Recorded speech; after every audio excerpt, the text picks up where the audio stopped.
guys, sampai di sini. Dan di video kali ini kita akan membahas cerita dari Forced to Become the Villain's Son-in-Law. Tapi sebelum gue mulai ceritanya, gue mau berterima kasih dulu nih bagi kalian yang udah mensupport channel ini melalui donasi, mau super thanks ataupun saweria. Yang pertama ada Dewa Anjing. Katanya ada lanjutannya nggak bang? Semangat terus kalau ada lanjutannya. Kalau komiknya lanjut pasti kita lanjut kok. Tapi kalau belum lanjut mungkin harus nunggu dulu, karena Mimin harus hire translator buat nge-translate komiknya biar bisa dibawain. Kalau udah pasti dilanjut kok. Thank you ya Dewa Anjing buat donasinya. Selanjutnya ada Ajojing. Ala Ajojing. Kemarin tuh banyak banget yang komen Ajojing, gue nggak ngerti apaan. Tapi kemarin lewat di TikTok gue baru ngerti. Thank you Ajojing buat donasinya. Selanjutnya ada Adi doang, hehe. Katanya lanjut terus Min, lagi seru-serunya nih. Bisa kali 4 kali upload sehari, hehehe. Sorry 1K doang. Untuk 4 kali sehari sekarang belum bisa ya, karena sebelumnya nyoba 4 kali sehari, besoknya sakit cuma upload 2. Toh upload 3 sehari durasi hampir sejam kok. Seminggu 5-6 jam durasi, enak tuh udah. Tapi diusahakan, paling 3 video biasa sama 1 recap, 4, paling gitu sih. Thank you ya Adi doang buat donasinya. Selanjutnya ada Ki Joko Bodo. Apa ya? Ini mana gue tahu. Nih lagi satu lagi. Apa ya? Aduh, gabut banget ya orang. Tapi nggak apa-apa deh. Thank you ya Ki Joko Bodo buat donasinya. Selanjutnya ada Asep. Katanya, Min, nih buat permen bekas top up. Siap. Thank you ya Asep buat donasinya. Buat kalian yang mau mensupport channel ini dengan donasi, atau emang sekedar mau beliin Mimin kopi, kalian bisa pilih antara super thanks atau saweria. Gue sih nggak masalah kalian pilih yang mana. Cuma kalau bisa lewat saweria aja. Soalnya kalau YouTube potongannya gede 30%. Kalau saweria cuma 5%. Untuk link saweria kalian bisa klik aja di atas kanan nih, atau bisa cek di kolom deskripsi. Tapi kalau mau support gak harus donasi kok. Dengan kalian nonton sampai habis dan memberikan like pada video ini, itu udah ngebantu banget buat support channel ini. Oh iya, kalian juga bisa join nih ke grup Telegram komunitas cerita manhwa yang baru. Untuk linknya gue tampilin di layar ya. Tapi kalau malas ngetik, cek aja kolom deskripsi. Di sana kalian bisa sharing nih topik seputar manhwa dan kawan-kawan, dan juga ketemu teman baru. Kalau mau info terbaru dari Mimin, misalnya upload kapan atau misalnya ada telat upload, Mimin pasti akan langsung infokan di Telegram. Makanya jangan lupa join ya. Nggak perlu berlama-lama lagi, kita mulai aja ceritanya. Ini, aku udah pernah terjebak oleh arah ini sekali. Selama aku terjebak, aku nggak bisa merusak arah ini sendiri. Selama menjadi pedang terbang, aku pernah mendengar para tetua berkata, hanya ketika kekuatan di dalam dan di luar bersatu untuk menyerang, itu bisa mematahkan formasi. Dia ternyata adalah roh pedang dari pedang terbang Ying Sui. Semuanya, tahan! Lalu Yuko, oke, dimengerti. Mereka berdua secara bersamaan menyerang arah itu. Dan akhirnya arahnya pun hancur. Yuko berkata, kau terlalu banyak mengkonsumsi energi. Kembalilah ke pedang terbang untuk berlatih terlebih dahulu. Serahkan sisanya padaku. Liuko, aku akan membunuhmu. Lalu Liuko memunculkan belatanya lagi. Hei, jangan khawatir, sekte Tianlanmu akan segera pergi ke dunia bawah untuk menemanimu. Sektenya pun mulai diledakkan. Kita melihat boneka Liuko masih dikejar oleh si monster. Dalam hati Mu Wuchi, bagaimana mungkin binatang buas itu datang ke kota Yunchong? Yuko berkata, oh, itu boneka kakak Yuko. Saudara Yuko selamat. Boneka. Dalam hati Mu Wuchi, ternyata binatang itu digiring. Boneka kakak Yuko luar biasa. Semuanya tingkat martial ancestor. Kakak Yukomu berhasil melarikan diri. Tuh, kelihatan tuh di ujung. Dengan cepat mereka berdua pergi ke Yuko. Untungnya kakak baik-baik aja. Baguslah. Uyo sangat khawatir. Yuko merespon, bukankah udah aku bilang aku akan baik-baik aja? Yuko berkata, apa Tuan tahu kalau kau masih hidup? Uchi menjawab, dia nggak tahu, tapi dia akan segera tahu. Kalau kau tidak memasuki sarang harimau, kau akan memenangkan seekor harimau. Untuk Big Gold, aku pasti akan memenangkan sekte Tianlan. Sekarang, setelah kau bekerja untuk Daikinku, bagaimana kalau kau membantuku memenangkan sekte Tianlan bersamaku? Yuko merespon, karena ini semua untuk Taichin, maka aku akan membantumu memenangkan ini. Hahaha.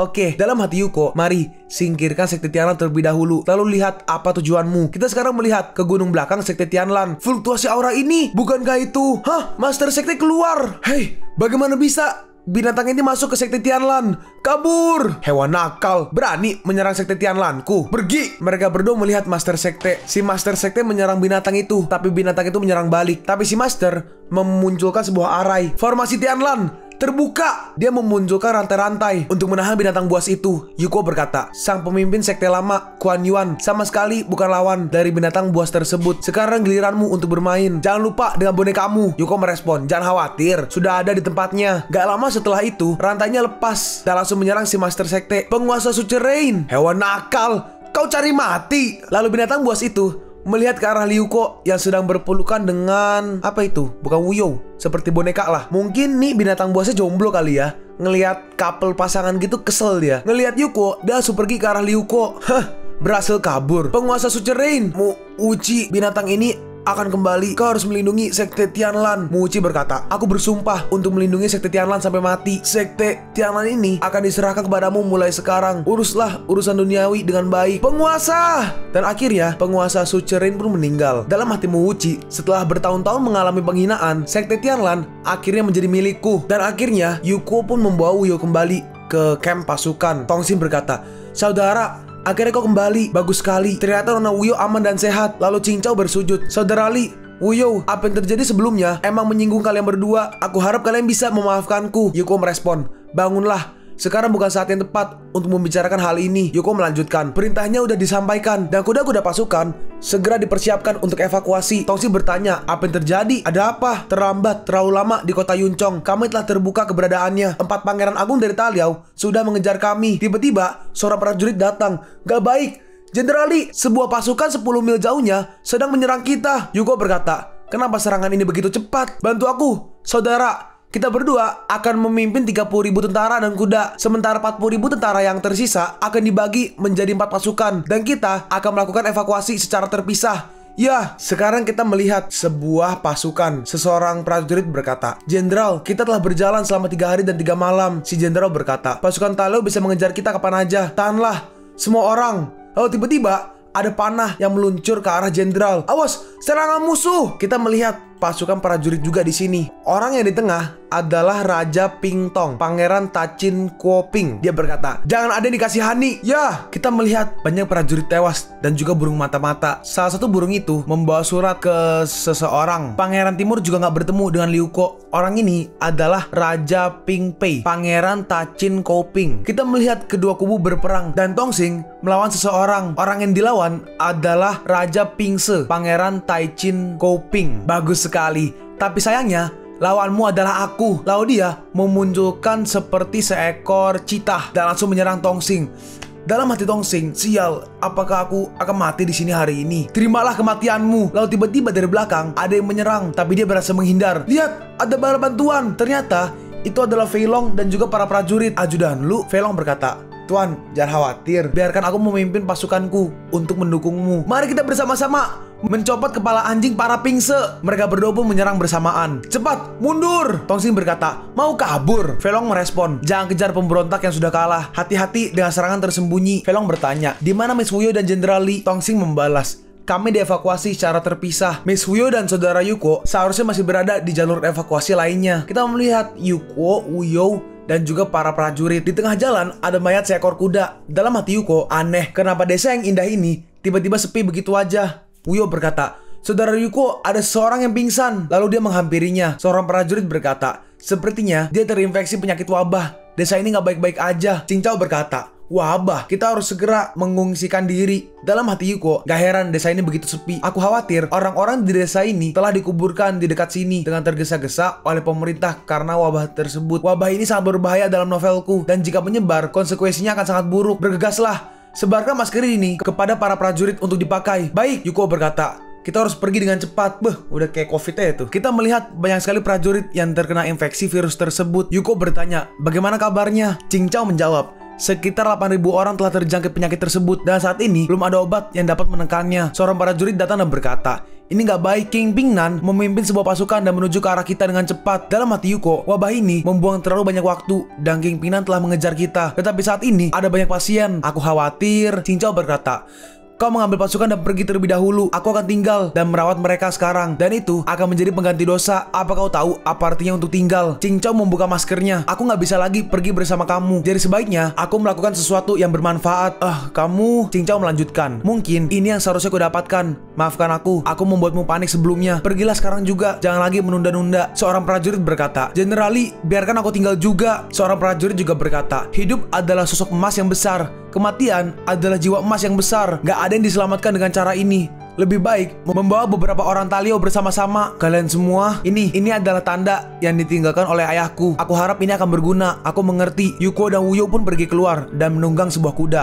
Yuko berkata, gak ada prajurit yang terinfeksi. Mundur. Dalam hati Yuko, mereka hanyalah alat pengorbanan dalam buku aku. Tapi mereka adalah manusia sejati. Jika ada kesempatan, itu harus ada dalam buku dan memberikan mereka akhir yang sempurna. Dalam hati Cincau, Yuko, kau harus mengambil kembali segala hal yang menjadi milik aku untuk aku. Wuyo berkata, kakak Yuko, Yuko merespon, manusia nggak bisa sempurna dalam hidup seseorang. Dan kadang-kadang mereka harus membuat beberapa pengorbanan. Dan ternyata para prajurit musuh sudah sampai di desa yang ditempati oleh Cincau. Orang ini adalah King Pingnan, Pangeran Tachin Koping. Dia berkata, beberapa kawanan bajingan ingin menghentikanku. Kalian, jangan biarkan mereka pergi. Akhirnya, mereka pun bertarung. Bunuh mereka! Pergi! Cincau maju, tapi dengan mudah dia terkena serangan dari King Pingnan. Lalu darahnya Cincau mengenai muka dari King Pingnan. Ini ada sesuatu yang sial. Lalu dengan cepat tangannya langsung berbintik-bintik. Dia terinfeksi wabahnya. Sekarang kita berpindah ke Laut Merah. Cinglong berkata, Laut Merah dijaga. Sekarang, Sang Guru pasti akan melihatku dengan pandangan yang berbeda. Seorang prajurit datang dan melapor. Laporkan ke Jenderal Song. Pasukan dari suatu pasukan menuju ke arah benteng. Mereka memakai pakaian Taichin kita. Oh, Jenderal Song, kami berada di bawah Jenderali. Izinkan kami masuk. Liu Huko, apakah kebetulan bahwa kamu datang di sini segera setelah pasukan besar mundur? Menurutku, kau berpura-pura menjadi mata-mata besar dari pasukan kita. Ayo, bunuh mereka semua untukku. Akhirnya setelah itu, Cinglong dan juga Xuanwu mereka kembali ke situ mansion atau kediaman situ Wushu. Situ Wushu berkata, idiot, kalian berdua bodoh. Kalian masih berani menerima penghargaan, Seandainya bukan karena Liu Ko yang mengganggu bagian dalam Taliao dan memaksa mereka menarik pasukan mereka, pos pemeriksaan yang dijaga oleh kalian pasti sudah jatuh. Mengumumkan duka pribadi dan menghukum seluruh angkatan bersenjata yang berjumlah 10.000 orang itu. Jika Wuyo ada di antara mereka, Tuan, Cinglong berkata, Tuan, Liu Ko telah menempatkan garis muda dalam situasi berbahaya. Dia bersalah atas kematian itu. Situ Wushu mengusir mereka. Pergi dari sini, Xuanwu berkata. Sekarang, Sang Guru memihak pada Liu Ko. Jika Liu Ko kembali dengan selamat, mungkin nggak akan ada tempat bagi kita di Yanqing ini. Terus, apa yang harus kita lakukan? Kita hanya bisa mengubur Sang Guru terlebih dahulu. Kita kembali ke Liu Ko. Liu Ko membuka sebuah map. Dalam hati Liu Ko, untuk menghindari pengejaran oleh prajurit, aku mengambil jalan yang panjang dan telah berhasil masuk ke dalam wilayah Taliao. Tapi ini nggak baik. Sepertinya kita hanya bisa memulai dengan mengambil langkah dari gudang dekat Taliao. Seorang prajurit melapor. Laporkan kepada Jenderal Li bahwa ada pasukan Taliao yang memegang tawanan ditemukan di depan. Yuko berkata, hah? Oke, pergi ke sana dan lihat sendiri. Hei, sialan, lepaskan aku. Orang yang ditahan adalah Pei Yunhai. Lalu tiba-tiba ada yang menembaki para prajurit dan ternyata itu Yuko. Yuko membantai para prajurit dan dia berkata, Pei Yunhai. Pei Yunhai merespon, yo, aku sangat terkenal. Kakak, bagaimana kau bisa di sini? Bantu aku memotong rantai ini dengan cepat. Dalam hati Yuko, orang ini bernama Pei Yunhai dan tingkat kultivasinya nggak tinggi, tetapi dia dilahirkan dengan kekuatan supranatural. Kemudian dia difitnah dan menjadi seorang perampok, tetapi dia tetap seorang pria pemberani. Yuko memperkenalkan dirinya. Liu Ko, kepala Akademi Militer Tachin. Pei Yunhai merespon, apa yang terjadi? Aku belum pernah mendengarnya. Gak peduli siapa kamu. Selama aku bisa menyelamatkan diri, aku akan menculik beberapa istri untuk memberikannya kepadamu. Beritahu aku di mana persediaan tentara itu berada, dan aku akan menyelamatkanmu.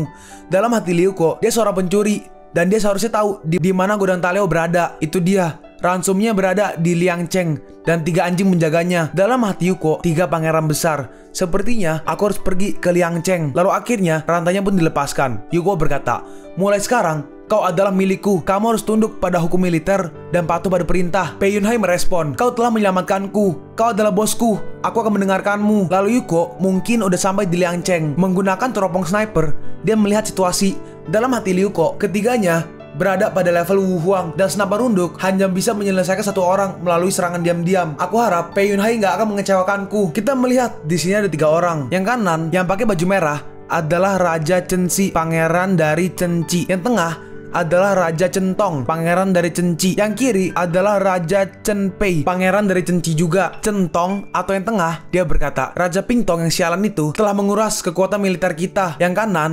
Raja Censi, dia berkata, mari kita jaga gudang itu, terlalu berat untuk kita sendiri. Raja Cenpei yang kiri, dia berkata, sialan, Raja Pingtong itu seharusnya terkena wabah dan mati di rumah seperti Raja Pingnan. Lalu tiba-tiba seorang prajurit datang melapor. Dia berkata, dilaporkan bahwa seorang gila di luar kota sedang bergegas menuju pintu gerbang kota. Centong berkata, hanya orang gila, emang ada yang penting dari itu? Tapi Cenpei berkata, ayo kita periksa. Censi berkata, apa yang dia angkat itu? Seseorang, tembak dia. Hahaha. Anak-anak, ternyata itu adalah Yunhai. Dia membawa cannon atau bazooka, antara dua itulah. Dia berkata, aku akan membiarkan kamu melihat seberapa hebatnya saya. Lalu dia mulai menembaki tembok dari kerajaan itu. Sialan, Pei Yunhai ini terlalu garang. Serang, bunuh. Akhirnya mereka mulai menyerang. Peperangan pun terjadi. Pei Yunhai berkata, bos, meriammu sangat bagus, aku menyukainya. Mari kita habiskan persediaan Liao. Yuko berkata, kerja bagus, akan kuserahkan padamu. Lalu mereka mulai membakar kediaman mungkin ya, menggunakan obor api. Yunhai berkata, aku gak bisa membiarkanmu, kalian sampah kecil. Dalam hati Yuko, ternyata dia gak begitu bodoh, dan dia tahu cara menghancurkan persediaan militer Taliao. Seseorang berkata, Liuko, kali ini kau gak bisa melarikan diri. Yuko berkata, buru-buru, pasukan Taliao akan segera datang untuk memberikan dukungan. Kita harus meninggalkan Liang Chen secepat mungkin. Uyo berkata, saudara Yuko, lihatlah ini. Kita melihat Raja Pingtong membakar makanan Tachinku, dan kau masih ingin pergi. Ayo, bunuh mereka untukku. Cepat, lindungi evakuasi pasukan. Prajurit Liuko menggunakan AK-47 menyerang para prajurit musuh.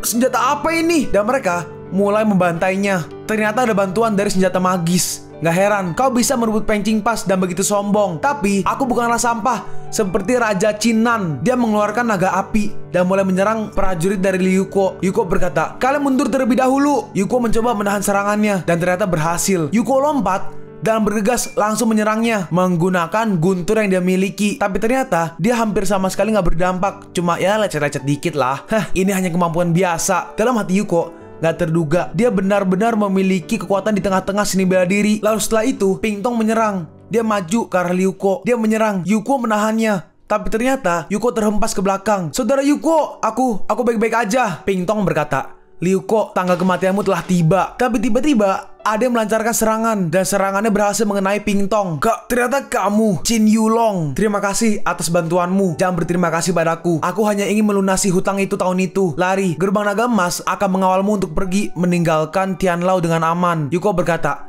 sekarang bukan saatnya untuk kembali. Aku akan meninggalkan 3.000 prajurit di sini. Senior, aku akan menyerahkan sisa prajurit dan juga Uyo kepadamu sekarang. Uyo merespon, enggak, aku juga ingin tinggal bersama saudara Yuko. Tapi Uyo dengan cepat langsung dibuat pingsan. Dalam hati Yuko, maafkan aku Uyo, aku gak bisa membiarkanmu mengambil resiko bersamaku lagi. Sekarang kita melihat di kota. Roti kepiting segar, roti kepiting segar. Pelanggan, silakan, ini roti kukusnya. Kita melihat seorang pengemis mungkin ya. Dia mencoba mengambil rotinya. Hei, dari mana datangnya pengemis bau ini? Cepat pergi dari sini, jangan kacaukan daganganku. Lalu tiba-tiba, ini roti kepiting, aku membelinya untukmu, Master Ye Cheong. Yo, Ci, Master Ye Cheong, aku akhirnya menemukanmu. Kita sekarang melihat Uyo kembali ke rumah.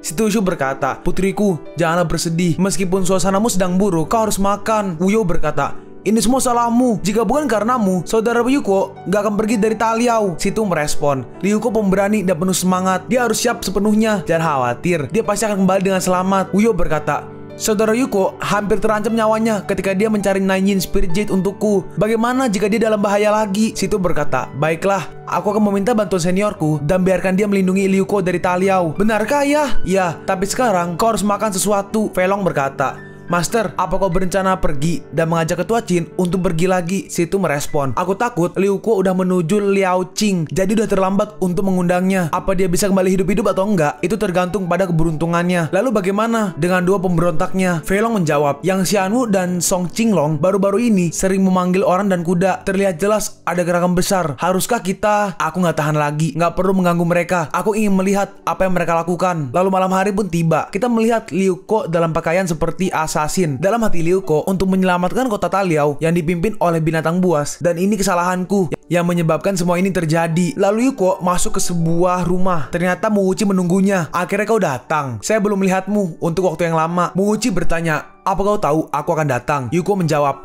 Anda adalah putra Prime Minister. Bagaimana bisa kau hanya menjadi Master Sekte Tianlan?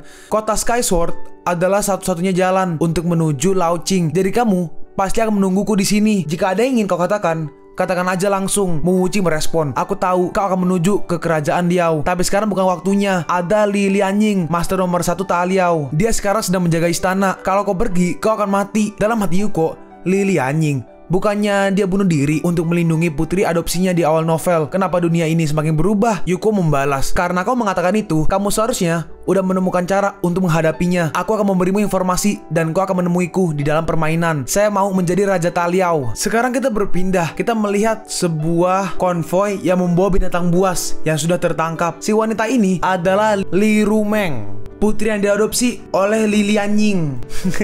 Seorang prajurit berkata, Master Sekte dari Tianlan memperjuangkan hidupnya untuk menaklukkan binatang buas. Kenapa dia nggak membunuhnya di tempat? Li Rumeng membalas, binatang buas ini telah menyebabkan banyak kerusakan pada distrik Taliao kami, sehingga bersemangat untuk ditransportasikan ke Liaoqing untuk dieksekusi di publik. Tapi tiba-tiba rantai yang digunakan untuk mengikat binatang buas itu tiba-tiba lepas. Hah? Apa yang terjadi? Lalu binatang buas itu akhirnya dia bebas dan berhasil menghancurkan kandangnya. Binatang buas itu mulai menyerang para prajurit. Cepat, kendalikan dia. Mereka mencoba mengendalikan binatang buas itu, tapi tiba-tiba ada serangan dari arah lain dan itu menyerang para kultivator atau prajurit. Dan ternyata itu adalah Liuko. Binatang buas itu maju dan dia melompat menekan Liuko.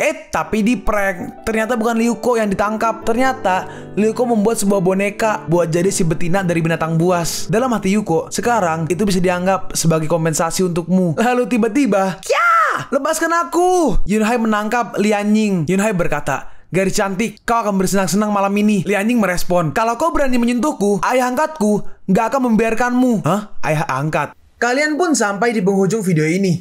Kalian mau tahu lanjutan chapter ini? Atau manhwa menarik lainnya? Makanya, jangan lupa subscribe biar kalian gak ketinggalan kalau gue upload video baru. Jangan lupa like, komen, dan share ke teman-teman kalian supaya channel ini bisa lebih berkembang ke depannya. Segitu dulu dari video cerita manhwa. Gua Sabik undur diri. See you on the next video. Zaijian.